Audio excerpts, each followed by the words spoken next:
Becoming Beauvoir a Life by Kate Kirkpatrick. Fourth, The Love Before the Legend. While Jaja's hopes of a fulfilling fidelity were raised and dashed, Simone began to entertain hopes of a different kind. The friendship of Merleau-Ponty and Gandillac showed her that she was worthy of the interest of two Normaline students at the École Normale Supérieure who were the Siami de la Siami of the Parisian intellectual elite. It also gave her confidence, and during the spring and summer of 1929, she pursued the acquaintance of another Normaline who attracted her, this time quite physical attention. That Normaline was not, as legend might have it, Jean-Paul Sartre. Beauvoir's notebooks from 1929 paint a rather different picture of the genesis of their relationship from the one she made public during her lifetime. Once one accepts the premises that not all women want lifelong monogamy, and that not all original ideas come from men, the story of Beauvoir and Sartre reads rather differently from the start. For it is not true that once she met Sartre, he immediately occupied first place in her heart. In the spring of 1929, Beauvoir became a close friend of Reine Mahieu, called her Baud in her memoirs, and by the affectionate nickname Le Main her diaries. Mahieu belonged to a clique of three young men, the other members being the future novelist Paul Neigeon and the future philosopher Jean-Paul Sartre. In her memoirs, Beauvoir writes that although she had broken into the circles of some Normalines, Mahieu's group was the only one that remained close to her. Beauvoir first noticed Mahieu when he gave a talk at one of Brunschvig's seminars in 1929. He was married, but she liked his face, his eyes, his hair, his voice, in fact, everything. She decided to approach him in the Bibliothèque Nationale during lunch one day, and before long Mahieu was writing her poems and bringing her drawings. Mahieu also gave Beauvoir the nickname that would stick with her for her entire adult life, Castor, the French word for beaver. One day he wrote in her exercise book, in capital letters, Beauvoir equals beaver. He explained his logic: like her, beavers like company and have a constructive bent. In her memoirs, Beauvoir describes Mahieu's influence on her as similar only to street fads. In 1929, she wrote that, "I was tired of saintliness and I was overjoyed that Mahieu should treat me as only street for had done, as a creature of the earth." Beauvoir described Mahieu as a real man, with an abundantly sensual face, who opened up paths that she longed to explore without as yet having the courage to do so. It is far from clear whether, and if so, when, the two became lovers. Beauvoir described their relationship guardedly, but certainly by the time she met Sartre, Mahieu occupied the central place in her affections. When she reflected on their time together, she described it as one of perfect joy and numerous pleasures, during which she learned the sweetness of being a woman. Many writers have claimed that Mahieu was her first lover, but precisely what this claim means is unclear, so it is difficult to evaluate the truth of it. When Baer asked Beauvoir to confirm this, she vehemently denied it, claiming that despite her clandestine adventures with Gigi and H.L. she had never even kissed a man on the mouth before Sartre. But when Baer wrote her biography, she did not have access to the letters and diaries that we now have. Although Beauvoir and Sartre had caught glimpses of each other in lecture halls, seminars, the Luxembourg Gardens, their official meeting was a long time in the making. Mahieu was possessive. He wanted to keep Beauvoir to himself and deliberately did not introduce her to the infamous womanizer, Sartre. But Sartre had wanted to meet Beauvoir since the spring and was not shy about his interest. He had heard that her thesis was on Leibniz, so he sent her a drawing he had made for her. It depicted a man surrounded by mermaids and bore the title, Leibniz bathing with the monads. Leibniz called the basic substances of the universe monads. The mermaids were artistic license on Sartre's part. During the 3 weeks before the written part of the agrégation examination, Beauvoir saw Mahieu daily. The written exam, on the 17th of June 1929, was a grueling 7 hours long and required writing a dissertation on the spot, on a subject close to Simone's heart: freedom and contingency. On June the 18th was a further 4-hour dissertation on intuition and reasoning and the deductive method. And finally, on June the 19th, 4 more hours on morality and the Stoics and Kant. After the written component of the agrégation was completed, Mahieu left Paris with his wife for 10 days, telling Beauvoir that when he returned he would resume his studies with Neigeon and Sartre.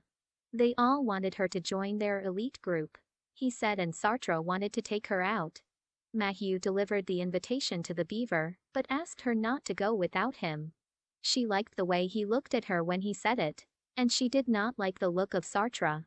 So they decided that Chelney would go in her stead, to meet Sartre at the appointed place and time and tell him a white lie that Simone had had to leave suddenly for the country. Simone was starting to find her life joyful again. She had more and more friends these days. But most importantly, she had Maheu, Merleau-Ponty, and Jaja still 5 months from her death to share her life with. And she was excited to be creating herself in the company of people who wanted her to become the woman she wanted to be, even if it was, as Jaja teased her, the amoral lady. The evening that Chelney was out with Sartre, Beauvoir was euphoric, and wrote in her diary that she felt curious certainty that this reserve of riches that I feel within me will make its mark, that I shall utter words that will be listened to, that this life of mine will be a wellspring from which others will drink the certainty of a vocation. That part, she put in her memoirs. But in the diaries themselves she added that she no longer felt her call a painful one of Via della Rosa. She had the sense that she had been given something rare, something she could not keep to herself. When Chelney came home she told her sister she had done well to stay, and Sartre took her to the cinema and was kind, but he was not the conversational genius she'd been led to expect. Everything Maheu said about Sartre is pure invention. Despite his failed bids for attention, Sartre was not dissuaded. He was intrigued by Maheu's praises of Simone's intelligence and wit, but he didn't have to rely on hearsay for what he could see for himself: her attractiveness. In 1973, Maheu wrote of her, "What a heart! She was so authentic, so courageously rebellious, so genuine and so distinctively attractive. Her own genre and her own style, no woman has ever been like her." Henriette Nijan, Paul's widow, remembered Beauvoir as a young woman with ravishing eyes, extremely pretty, with a slightly broken voice that only added to her allure. She was an unself-conscious beauty. Sartre, meanwhile, was a notorious figure at the École Normale Supérieure, where he had a reputation for both his mastery of philosophy and his irreverent mischief. He performed nude in a satirical sketch and threw water balloons out of the university's classrooms, shouting, "Thus pissed Zarathustra." He was a prankster who, so he claimed, had been too bold in his exams the previous year. He was expected to place first in the nation, but had failed because he wrote about his own philosophical ideas instead of following the rubric. Sartre was suspicious when Simone sent Chelney in her stead. When she walked up and introduced herself, he asked her, "How did you know I was Sartre?" Chelney's reply gave her away, "Because you are wearing glasses." Sartre pointed out that another man was also wearing glasses. It didn't take a genius to figure out the adjectives she omitted from her sister's description: very short and very ugly. Sartre was 5'1", and he knew he was ugly. It was one of the reasons he took such pleasure in seducing women where looks failed, words conquered. When Beauvoir was elated to receive Maheu's invitation to their study group, it was because it meant more time with her llama, and also because it was a huge sign of respect. Sartre was a snob. He had had access to the best education Paris could offer a man and saw those who didn't as inferior and unworthy. In a 1974 interview, Beauvoir confronted him with his arrogance, reminding him that in his student days he, Nijan and Maheu, had the reputation of being extremely contemptuous of the world in general, and of the Sorbonne students in particular. His reply, that was because the Sorbonne students represented beings who were not quite human. She was flattered and yet fearful, for the group's disdain was reciprocated by spite from the Sorbonne students, who described these men as heartless and soulless, and Sartre had the worst reputation of them all. When June ended, Sartre had still not met the woman he was dead set in knowing. The legendary meeting finally occurred on Monday, the 8th of July 1929, when Beauvoir arrived at the study group, a bit scared. Sartre welcomed her politely, and all day long she commented on Leibniz's metaphysical treatise. It may not sound like an auspicious start to a romance from her point of view. It wasn't.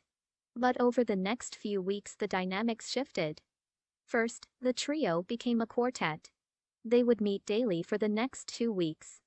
But on that first day, Beauvoir's diaries leave little room to doubt the object of her affection. She describes the way Mahieu's body was half stretched out on the bed in his shirt sleeves. And when they were walking home, it is only after Sartre leaves that their walk became delicious. She didn't remember what they discussed by the time she got home to her diary, but she filled it with praises for her llama. The next day they did more Leibniz, and Sartre gave Beauvoir a present, a Japanese painting, which she described in her diaries as atrocious. The day after brought more Leibniz and more unwanted presents from Sartre, this time some porcelains she deemed absurd. By Thursday, she had begun to be impressed by the way he thought. They had finished Leibniz and moved on to Rousseau, with Sartre now taking the lead of their revision. Beauvoir began to see Sartre in an unexpected light, as someone who was generous with everyone, I mean really generous, who spent endless hours elaborating on difficult points of philosophy to help make them clear to others, without ever receiving anything in return. He was a totally different person from the one the Sorbonne students saw. But the day after that, Beauvoir and Mahieu slipped off and rented a room in a small hotel in the Rue Vanniot, where she was, according to her memoirs, ostensibly helping him to translate Aristotle. In her diary that night she described the room, how the summer heat filtered in just enough to feel deliciously protected, how their friendship was modified by tenderness, in a way she would always remember. Mahieu was worried that he had failed the written exams. Whatever else they did, the diaries are clear that they only worked a little. Over the days that followed, the diary is full of references to my llama, who tells her, among other things, that Sartre is enchanted with her.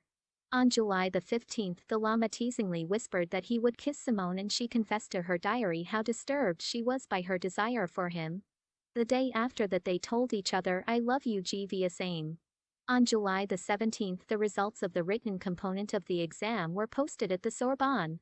Passing the agrégation guaranteed a teaching post for life in the French school system. The number of successful candidates was limited to the number of teaching places available in the nation. Beauvoir was going in the door as Sartre came out. He told her that he and Nijan were among the 26 who had qualified for the orals. Mahieu had failed. Mahieu left Paris that evening. And the same evening, Sartre swooped in. It is unclear how much he knew about Mahieu and Beauvoir's relationship at the time, but these altered circumstances certainly worked to Sartre's favor.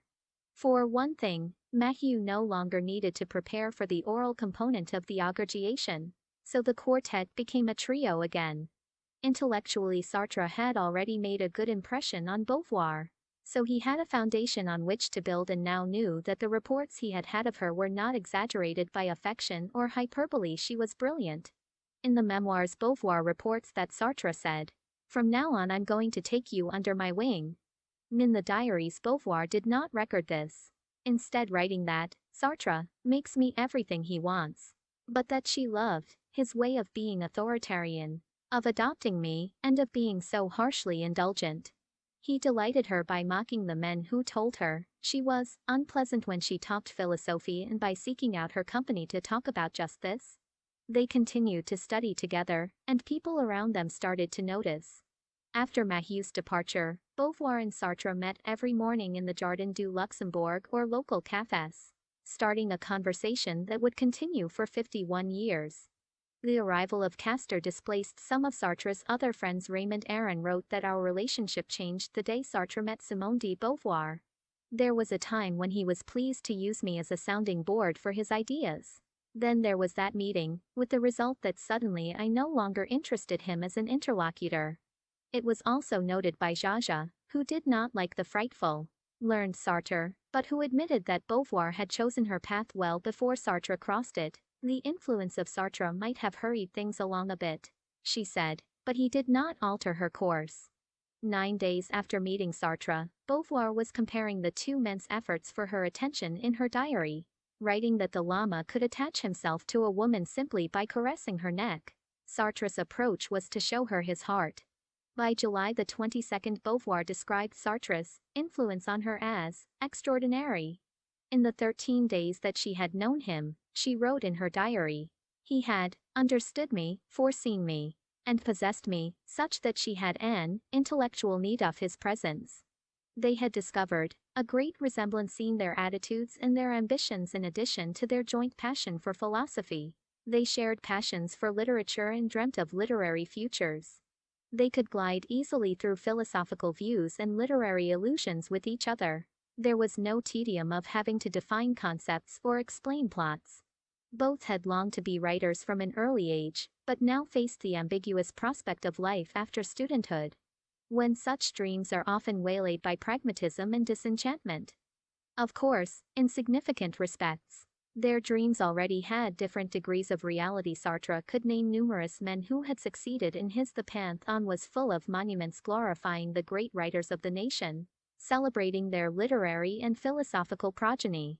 Beauvoir could name few women who were celebrated for their literature, and even fewer who were considered philosophers. Her predecessors had often had to pay a high price for their rejection of traditional values, frequently sacrificing their happiness in order to gain freedom. Beauvoir wanted better. Why should freedom come at the cost of love? Or love at the cost of freedom? Their revision sessions turned into trips to riverside bookstalls and the cinema, cocktails and jazz. He sang her Old Man River, talked about his dreams, and asked her questions about herself. Beauvoir later wrote that he tried to understand her in her own terms, in the light of my own set of values and attitudes. He encouraged her to try to preserve what was best in me: my love of personal freedom, my passion for life, my curiosity, my determination to be a writer. Even so, when she saw her liaison on July the 27th, everything changed.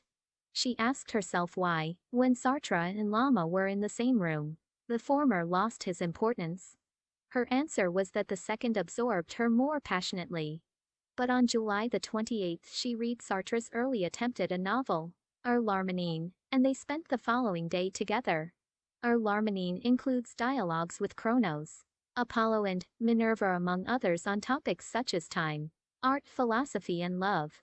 Beauvoir started to use the same endearing epithets in her diary that she had previously reserved for her Lama.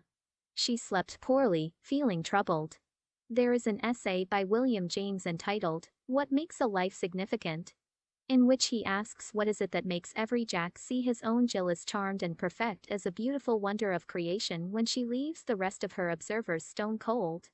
Who sees Jill more clearly, the enchanted eyes of Jack, or the eyes that are blind to Jill's magic?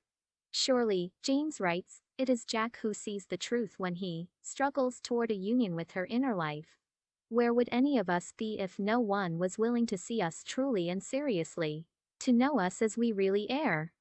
Beauvoir had eyes like Jack, but the trouble was, they saw Mahu's perfections and Sartre's charms, and to be honest, they still saw beauty in Jacques too.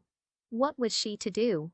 In Beauvoir's memoirs, this dilemma was dramatically downplayed, whether for her reputation's sake or her readers.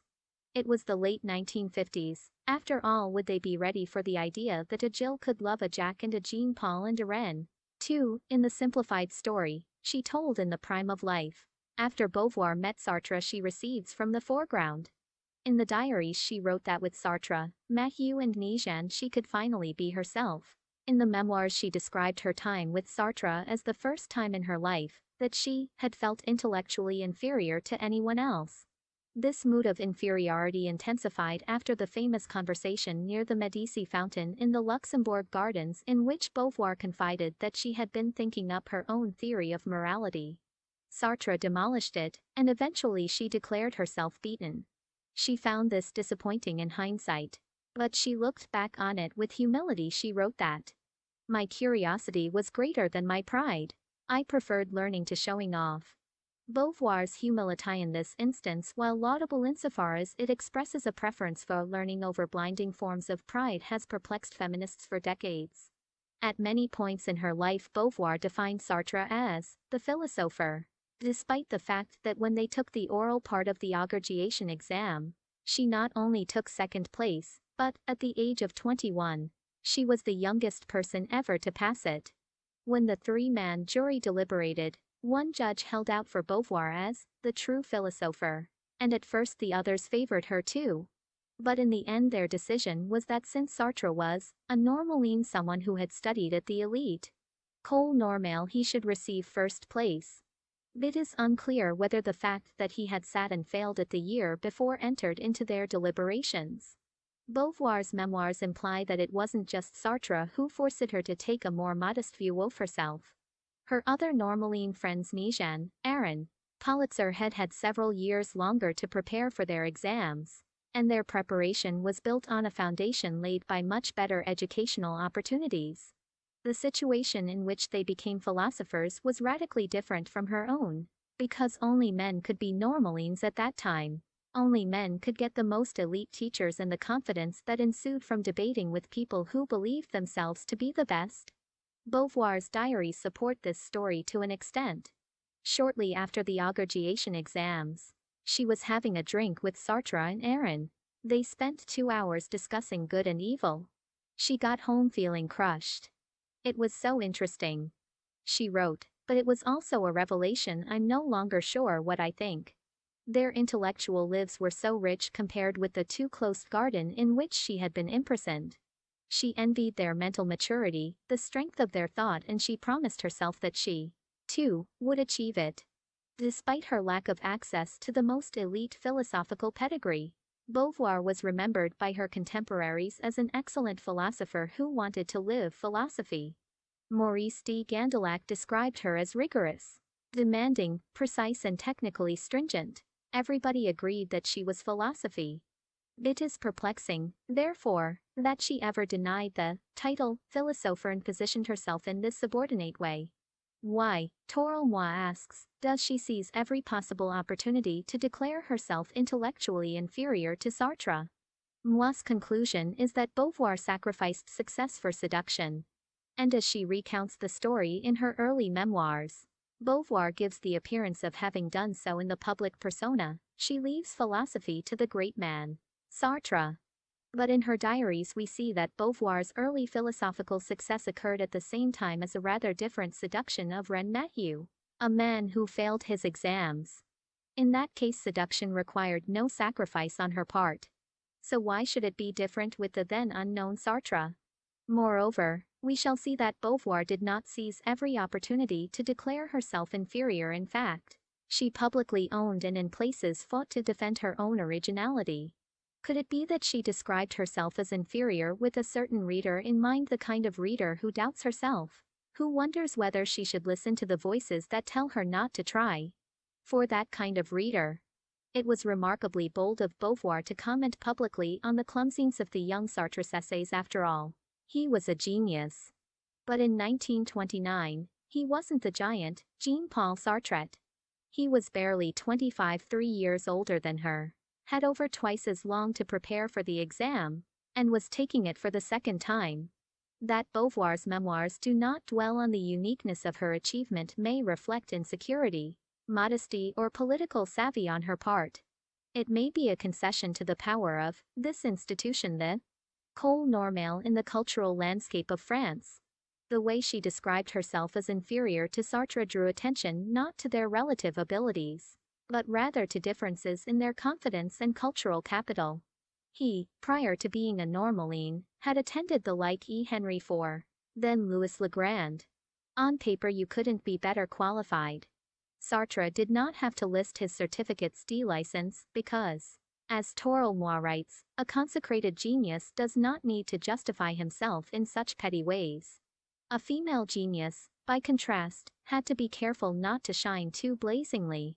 In 1929, the French education system had also been trying to tread carefully through the delicate matter of women outperforming men in the augurgiation exams. The outcome was public knowledge because augurgiation results were publicly announced. Like sports rankings, the candidate with the highest number of points came first, and so on. So, although their jobs were not under threat, the male students still had to experience the embarrassment, as some saw it, of being ranked lower than women in an official and influential context.